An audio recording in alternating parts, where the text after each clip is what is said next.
Kumusta po kayo? Bago po ang lahat, first things first.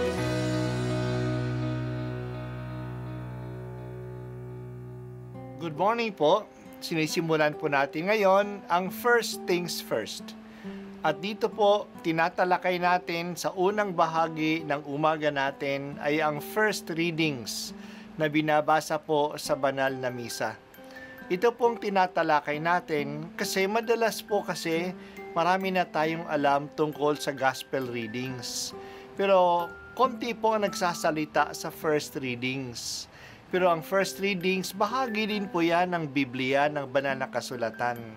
Kaya susubaybayan po natin ang mga first readings, basahin po natin at kuminsan kailangan ng basahin ng 2 o 3 beses bago maintindihan kasi hindi po tayo familiar sa mga istorya at sa mga kaisipan na tinatalakay dito. Ang pagbasa mula sa unang sulat ni Apostol San Pablo sa mga taga-Korinto.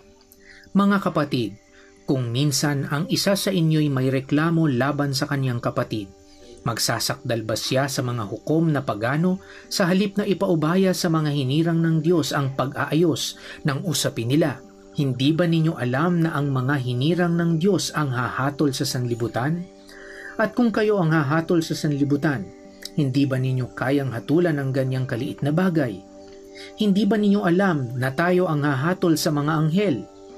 Gaano pa ang mga bagay na may kinalaman sa buhay na ito?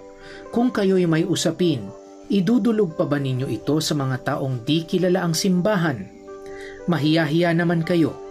Wala na ba sa inyong marunong mag-ayos sa sigalutan ng magkakapatid? Ano't nagsasakdal pa kayo sa hukuman? Kapatid laban sa kapatid at sa harapan pa ng mga taong walang pananampalataya. Ang pagkakaroon ninyo ng usaping laban sa isa't isa ay isa ng kabiguan sa inyong pagkakapatiran. Hindi ba mas mabuting tiisin na lamang ninyo ang pang-aapi at palampasin ang pandaraya sa inyo? Subalit kayo pa ang nangaapi at nandaraya at sa inyong mga kapatid pa naman. Hindi ba ninyo alam na ang mga makasalanan ay walang bahagi sa kaharian ng Diyos? Huwag ninyong dayain ang inyong sarili.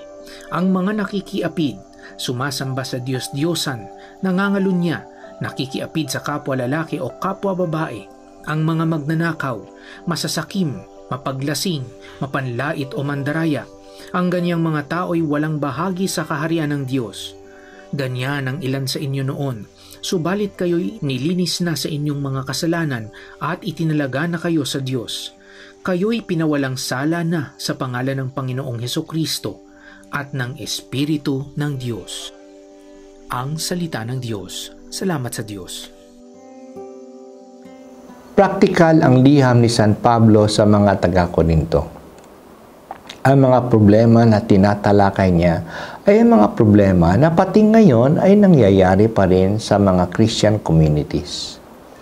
Isa sa mga problema ay ang pagsasakdal ng Kristiyano laban sa kanyang kapwa Kristiyano sa harap ng hukom na hindi Kristiyano. Ito ay parang ang kapatid ay kinasuhan ng kanyang kapatid sa harap ng barangay. Bakit ilalabas ang sigalot ng pamilya sa ibang tao? Hindi ba dapat ayusin na lamang sa loob ng pamilya ang problema nila sa isa't isa? Pero ito'y nangyayari. Kahit na nga sa simbahan, may mga tao na kinakasuhan ang pari sa korte o may isang pari na may kaso sa korte laban sa kapwa pari. Wala bang maaring mag-ayos ng problema sa inyong community mismo na kailangan pang ilabas sa ibang tao ang problema ninyo? Wala ba kayong maaasahan sa grupo ninyo? Wala bang tao may alam o may moral authority na maging tagapamagitan sa inyo? At bakit pa kayo nagkaroon ng kaso sa isa't isa? Sana naging handa kayong malamangan man ng kaunti at magtiis na lang dahil sa iba. Pero hindi. Kayo pa ang naglalamang sa kapwa Kristiyano.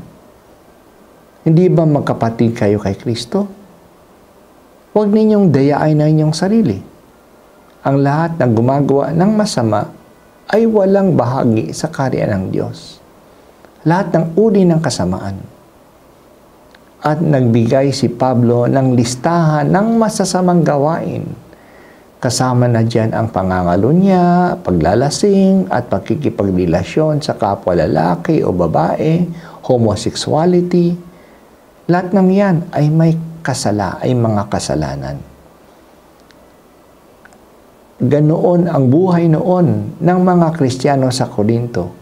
Mababa nga ang moralidad ng mga taga-roon. Pero sila ngayon ay pinatawad na ni Jesus sa kapangyarihan ng kanyang Espiritu. Kaya wag na ninyong gawin iyan sa inyong kapwa, sabi ni Pablo.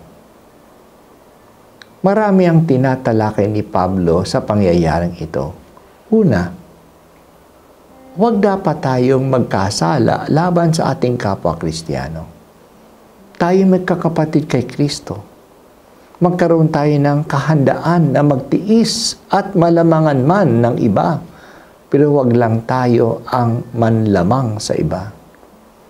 Kung magkakaso man, dahil sa ang kaso sa kapatid Kristiyano, dalhin ang kaso sa ating kapatid na Kristiyano, sa ating community. Mayroong dapat kakayahan ang komunidad na ayusin ang mga grievances o sama ng loob sa loob ng community at huwag na itong dalhin sa ilabas sa ibang tao. Ang mga ito ay kailangan natin sa ating mga pamilya at sa ating Christian communities ngayon. Dahil sa tayo ay mga tao lamang, hindi maiwasan na mayroong galit o sama ng loob. Pero mayroon tayong paraan at kakayahan na magpatawad at magpasyensya.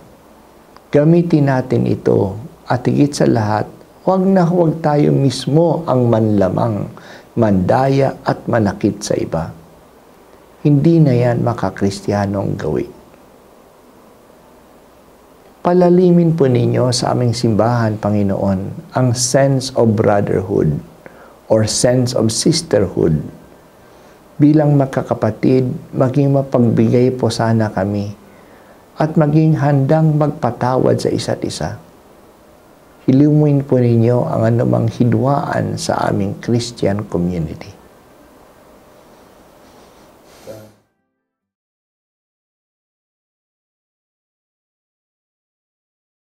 At ako po ay si Bishop Broderick Pabilio dito sa First Things First.